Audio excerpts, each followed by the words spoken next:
Part 2! This is part 2! Be sure to check out the first half if you missed it. Card in the top right corner. But enough gab. Let's go!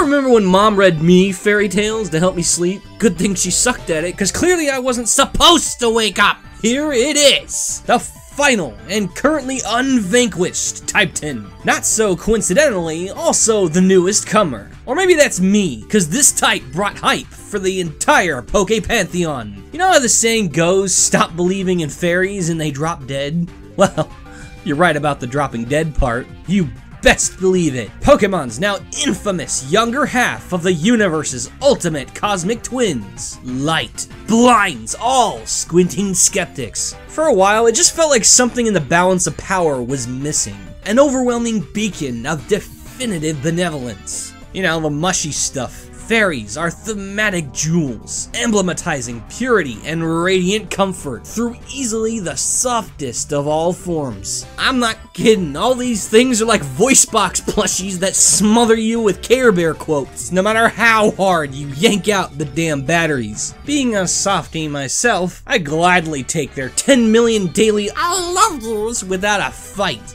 And not just cause I can't win them. The fairy type's pedigree of cuteness and beauty is a great stress repellent. It screams, it's okay to hug me. And god damn it, thank you. And even then, many fairies still manage to swim in a strong pool of fierce, fearless pride, making their collective mastery of the special defense stat all the more authentic. Just as I see rock as a more interesting ground, fairy feels like a more interesting psychic to me. Chaotically jailbreaking its similarly enormous status move pool, ascending it to Skull Kid grade mischief. Misty Terrain's status blocking feels a lot more dynamic than Psychic Surge's priority blocking, and attacks imbued with Pixie power have a majestic flair that can't be bested, cause it is the best right now. Its offense is safer than Steel's defense, hitting over 80% of all types safely, and only cracking under attacks launched by 2 defense-oriented types.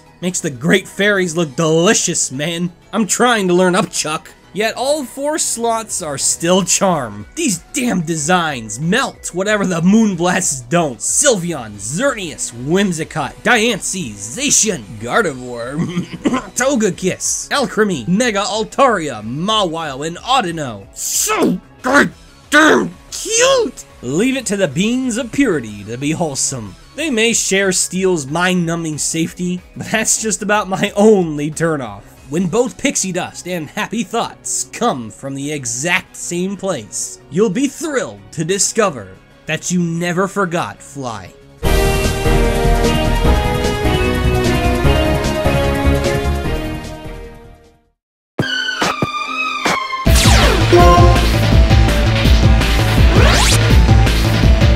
You know the thing about Venom? Once it's in you, it's you. Think the nervous system's aptly named?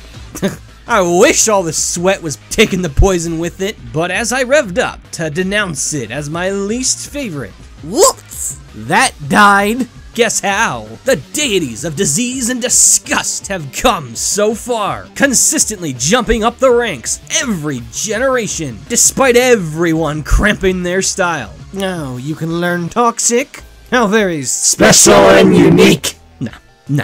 Can don't equal should. Leave it to the experts, little cup. What a badass superpower! Invoking biological blight to destroy on an atomic level. Poison is the bane of all flesh. Something about passionately weaponizing the power of gets me so good. This balls to the barbed wire wall type nails its horrifying element to a capital T. Arguably the best status move pool in the franchise grants these nasties nigh infinite access to your body's blueprints, and even more ways to dissolve it. It's deadly namesake status condition murders Stall, planting a loudly ticking time bomb on whatever it damn well pleases, and playing Chinese checkers with your sanity.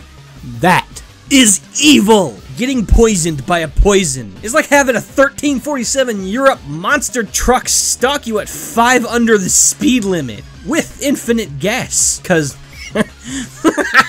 you think you're getting away. The insidious dynamism these chemical killers allow for actively drives me to remaster my evil laugh hourly. I typically don't favor bulky types, but living longer to munch more popcorn in front of your melting face? Yes, Brittany.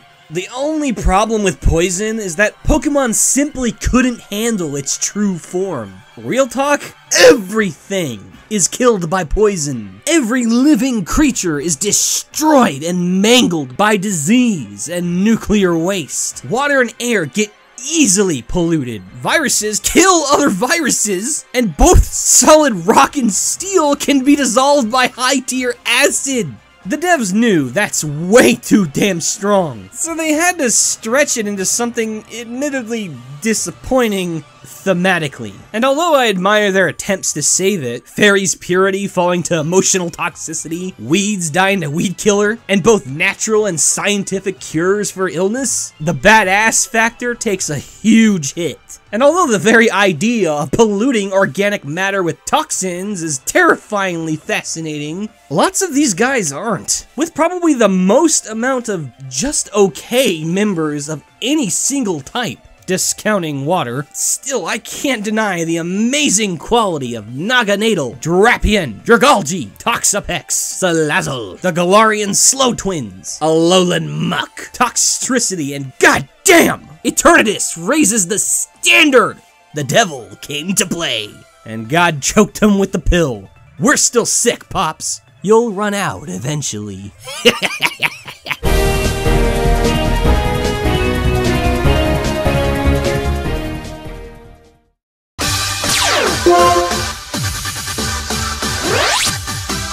ELE speeds the key. CTR leave a scar. INC sweeping spree. Oh man, that energy's contagious. Get in the grave, Energizer Bunny. Your wall socket fired. The homeland of many a revenge killer. Pokemon's central power grid runs on untamable hype. Who needs splitting with the roomie when your hamster pays the whole energy bill in its sleep? I deem Electric as the ultimate of the straightforward types. As in, yes, the entire genus is more or less viable through the use of a single strategy, but it's decorated with so much spirited flair, taking the bribes way too easy, and that's part of the appeal. The Electrics fight an ongoing fuel feud with fellow energy god Fire for complete sweeper domination. Or at least they did, cause that battle ended a long time ago. In what's the single biggest personal buff to any type ever. The advent of Gen 7's Tapu Koko bestowed his entire element a despotic chokehold on aggressive play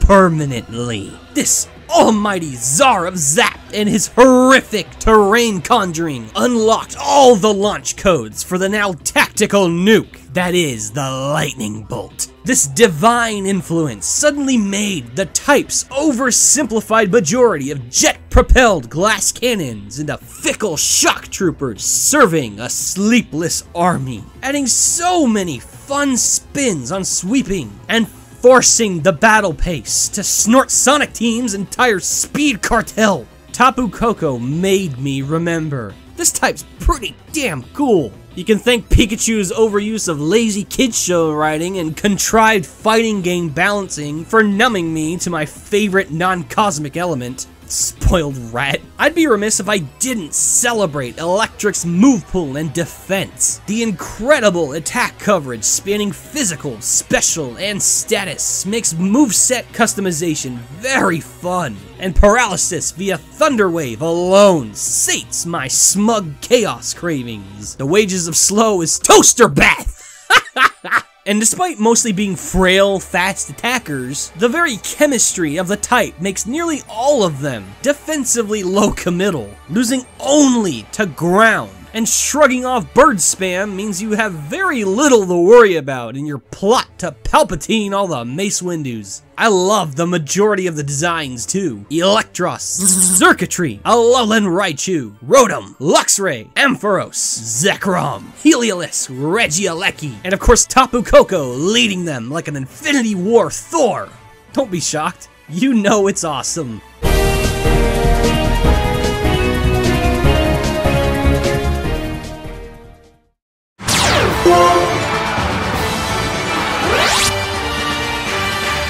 Sad how Pokemon's bigger picture falls on blindfolded eyes. Its invincible theme of power through passion is all too commonly gaslighted by all but one type of both man and mon. In this corner stands the birth of all battles. Fighting is an unexpected awe striker. Would you ever expect a giant sweaty pit of punch drunks to be the paragon of organic transcendence? Crazier and crazier the more times I study it. But the brutish faction of the fist strongly reps an inspiring brand of emotional theming. The thought of matching every force from God's abused charity with nothing but your nothing. It's incredible. Your life's an Avildsen masterpiece just waiting for you. And all 66 of these iron-killing Ironhearts are your crew. Fighting's flawless ability to project humanity's rawest answers to adversity, willpower, tenacity, bravery, natural-born devotion is far stronger than any concrete-cleaving chop, captivating the struggling and prosperous alike through the true beauty of a fighting spirit, and filling pockets by making more spirits. Pokemon's martial artists paint with toothpick strokes, matching ground's revolting gift of decimation, albeit in a more cultured way. While physically biased, something I don't favor, you'd be amazed how fun and assorted it delivers those atomic bruise stampers, multi-hits, priority, retaliation, health drain, dual type strikes, debuffing, boosting, low health damage bonuses, hitting through fly,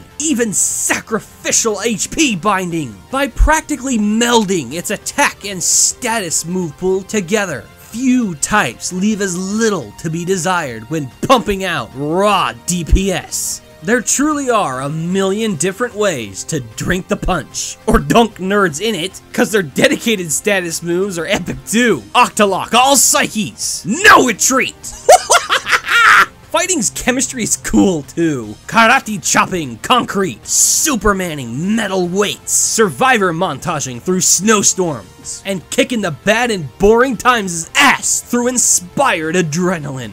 How do you get that? Through these designs, of course! Fighting has one of the cleanest rosters from a visual stance, with a nigh 0 to 10 ratio of bad and ass to badass. Grapple-locked, Lucario, Breloom, Falling, Surfetched, Hariyama, Zamazenta, Mienshao, Gallade. God, so consistently hype! Thriving proof that you can, you will, for a fight ain't ever worth it without the thrill.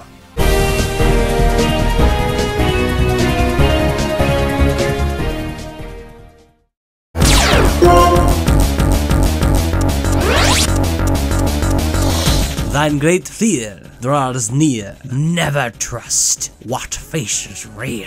Forsooth! Nah, for me, big scary book, since the dawn of Johto, these words have stood as the battle oath for dodgers of sunlight everywhere. Circa 2000, we first said hello to darkness. Oh, old friend, the good times, they never age. As the last of only two things that permeate time, dark is unquestionably the universe's sicker half. For your keenly critters to suddenly assume their already earned throne by means of collective criminal uprising. Man, shave off God's beard with that edge. Yes! The forces of nature finally had the forces of evil as their immovable equals. Or so was intended. The Darks innovated the energy spectrum by finally weaponizing immorality, desecrating this once G-rated domain of light with their forbidden grit. I knew it then and know it now,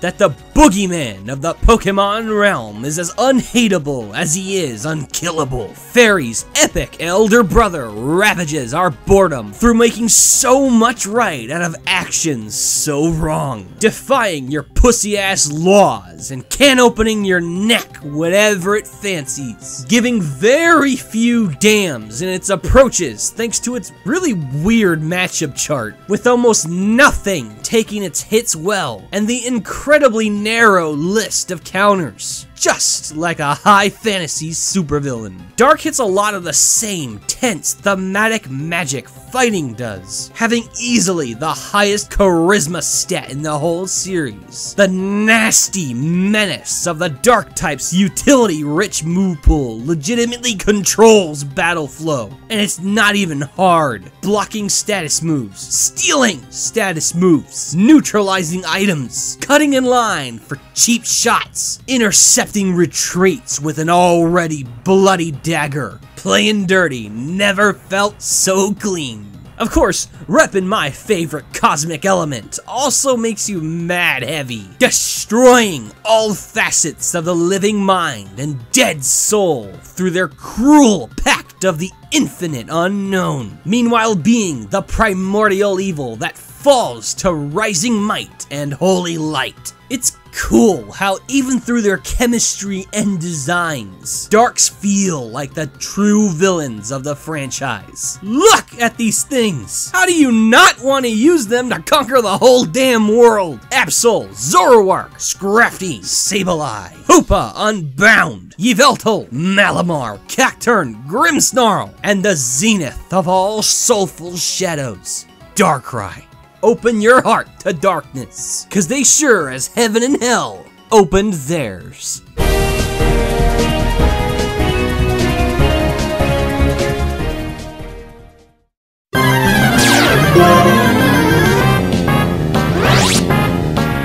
You never forget your first. I can, and I did. All the PP on fake tears finally dries up, cause the only starter that ever saw its true 101% ending was the one I picked last. Nature called, and I never hung up. Anyone ever tell you your ass is grass? Call me Cheech and Chong with a 12-foot bong, cause that kinda sounds like proposal to me. Grass is the support player's paramount jewel. I've long cherished this type's astounding ability to continuously pamper and renew mechanical entertainment like its own prized garden, personally perfecting a superpower of nature water should've. Grass's role in the balance of power is fascinating, repping the exact same caliber of vulnerable magic that God's green earth so passionately rules by. Grass offers so much support trickery in its move pool. I refuse to journey without at least one by my side. Multi-status infliction, multi-status curing, god-tier defense boosting, passive HP drain, guaranteed sleep spread, self-healing up the ass, earthquake eating terrain. It's sick! Getting your ass vanquished by veggies sounds demeaning until you recognize their hard work. It's one of the most challenging types, partially because of that emphasis on support, not to mention it pitches cotton and catches cactus with tongue. Look! Contrary to common talk, I love that. Nature is specialized, weak to mistreatment, but is also the most beautiful thing in the goddamn world when it is cared for. Phenomenal theming, and the chemistry makes me smile, cause it's so damn down to earth. Getting sprayed by weed killer, wilting to frost, forest fires, bugs spoiling crops, and birds doing everything but sex to them, all the while completely absorbing water, leaching off soil, and roots rupturing stone. Hell, its chokehold on bulky waters and resistance to earthquake alone gives it a valuable elemental presence. They're so special, and they're so nice. Weight for weight, and there's a lot of it, grass is the most relaxing of all types. Most stepping forth with organic serenity, majestic grace, or just lovable quirk. A few are terrifying, yes, But as they say, damn nature, you scary! Sceptile, Virizion, Rillaboom, Roserade, Calyrex, Celebi, Leafeon, Eldegoss, Appleton, Whimsicott, Breloom, Serena, Lilligant, Superior, Lurantis, Tangrowth, Meganium! Marry me, Mother Nature!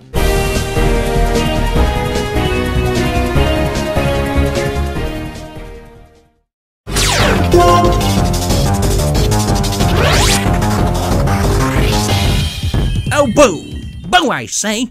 Alright, now I just gotta die, and I'm officially a top-tier badass creature. Yes! Viewer beware, you're in for a scare. Though only a small one, it may have ultimately dropped one spot, but I'm still an elite medium, having chit-chats of all kinds with ye fantastic, phantasmic freaks of supernature. I can't ever picture myself or any of my reincarnations not being entranced by the ghost type. On conception, it's a masterpiece, discovering that death not only exists, but evolves and conquers in and between the rifts of this immortal childhood nirvana. Wait, wasn't Steel the metal type? The afterlife taken on by ghosts beyond battle makes them so damn compelling. Bygone fiends on the fringe of life and death, tormenting those who live, animating that which doesn't, mass attacking with their grief-gifted ectoplasm. Scared the balls off me to think that anytime my buddy fainted, it could have been permanent. Well, growing up sounds fun. Yep. Right on! Pranksters at no longer breathing heart. Satoshi's superpowered spooks embody untamable mischief through its privileged elemental prowess and malicious status move pool. The Spectre disrespecters rampage with demonic impunity. Normally, I don't really like using types that are so indifferent to the energy spectrum. I mean, you gotta give a damn sometimes, if you're also wanting me to. But these guys make brilliant sense of it. Even in high fantasy media, very few things actually interact with ghosts. So it being tied with Dragon as the least resisted type is masterclass theming at play. The spirit world's disconnect from all others beautifully plays into their chemistry, with complete immunity to the two temporal types, failing to everyday non-belief, and instilling fear in the superstitious. As for Darkin itself, it's really thoughtful. When all the spirit can talk to is another spirit, it's eventually just gonna lead to fighting. Just replace spirit with human and yep, you got it. And the ghost's only fear, finally being taken by primeval darkness. The other side of the other side. Yeah, we're still talking about Pokemon. Nigh perfectly designed ones at that. Ghost is the first of 3 types where I love every single member. They're just so damn cool. You feel like a badass using them. Cursula, Mega Bayonet, Gengar, Spiritomb, Giratina, Trevenant, Chandelure, Mimikyu, Lunala, Decidueye, Dragapult. Best prep, you're in for the time of your afterlife.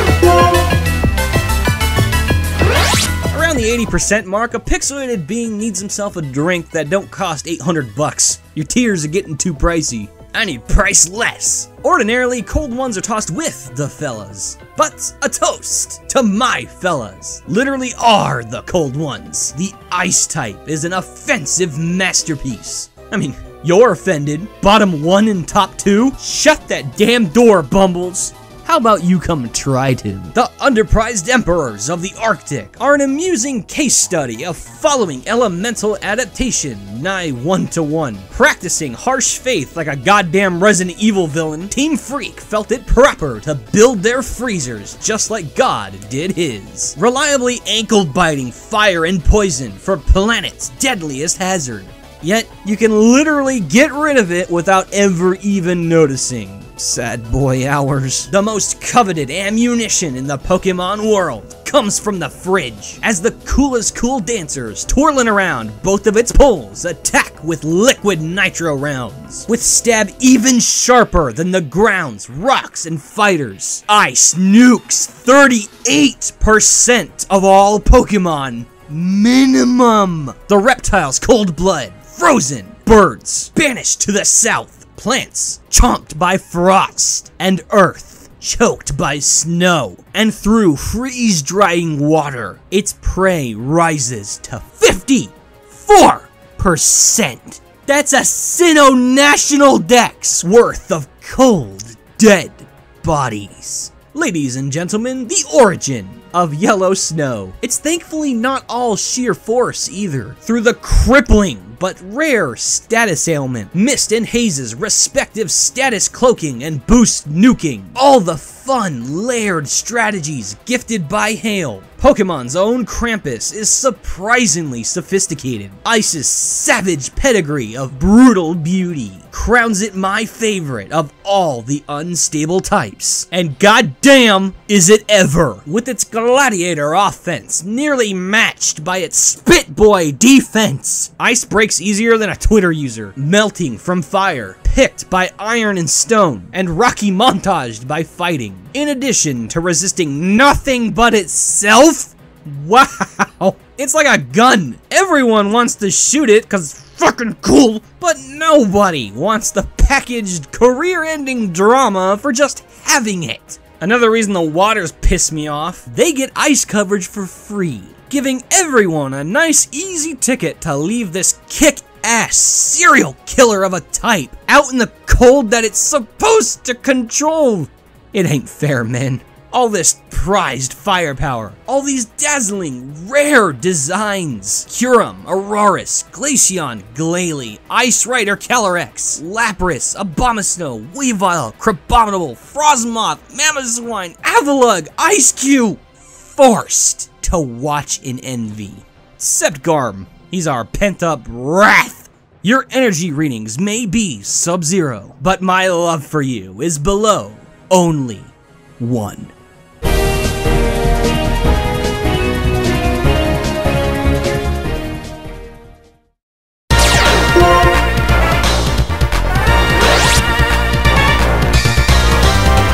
Wonder why a string of Z's is the universal image of sleep? Because it's the last thing you ever hear before doing it for good.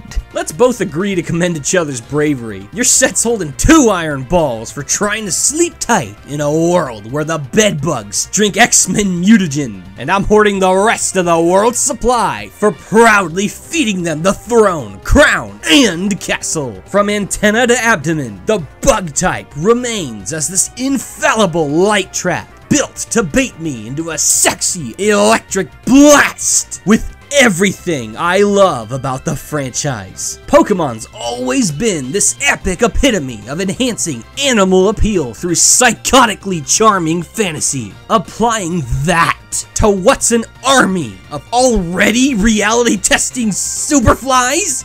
You are insane!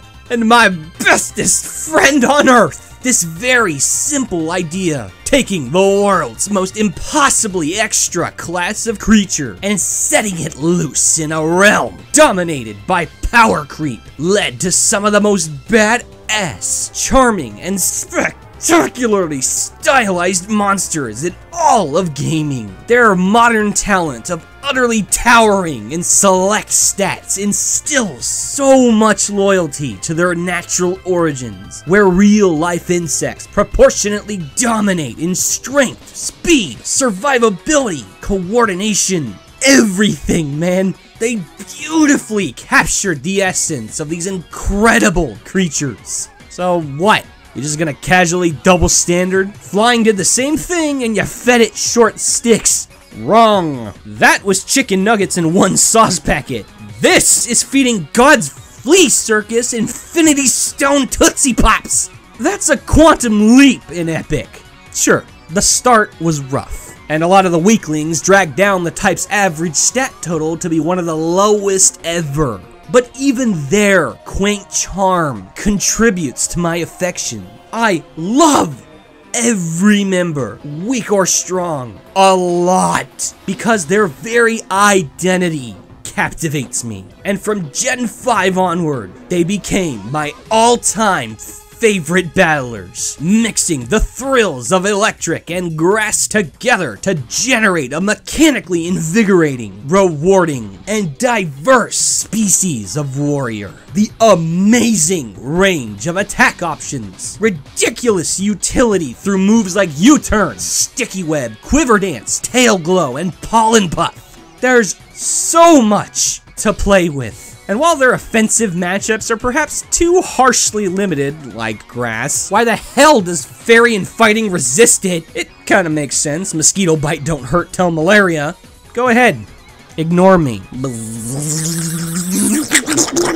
I'll eat up your crops. Freak out your minds. And reference Carmen Rider.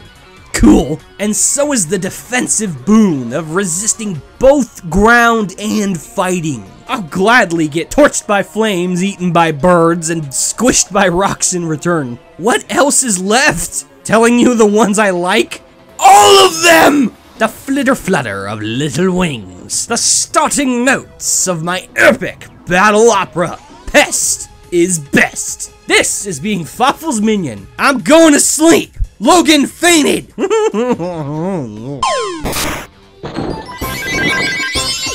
And now, give it up for the high-tier patrons!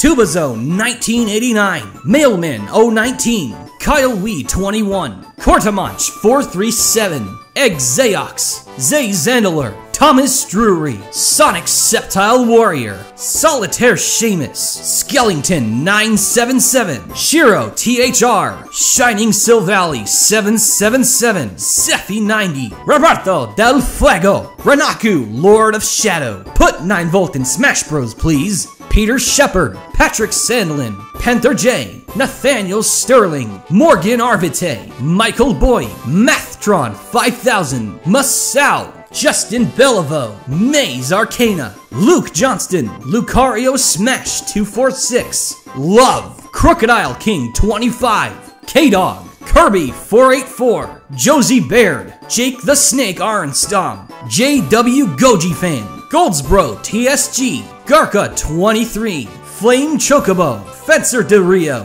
Falk You, Emily Infinite, Eddie Talkspin, Diamond Ice, Chibi Emiko, Beast Gamer, BF Rio, Azazel the Undying, Arctic Kaiju, Alfredo Jones, A4X Guy, Nightmare Steel, Akuma Kuma, Matthew Smith, Eileen Tayasi, GamerFans 64, Spencer Studios, The Gag Reflex, Zack Attacker, Muntry, Daniel Nance, Nova Strife, Anna Roloffs, Konaru, Burn 100B, Philip Cross, Kairu Shinobi, Alpha Red, Crunchy Boy, Shade 2800, Mitchell Roberts, Augie and Panichu, Anthony Lucero, Dr. Dark 7, and Anxiety. May we meet again!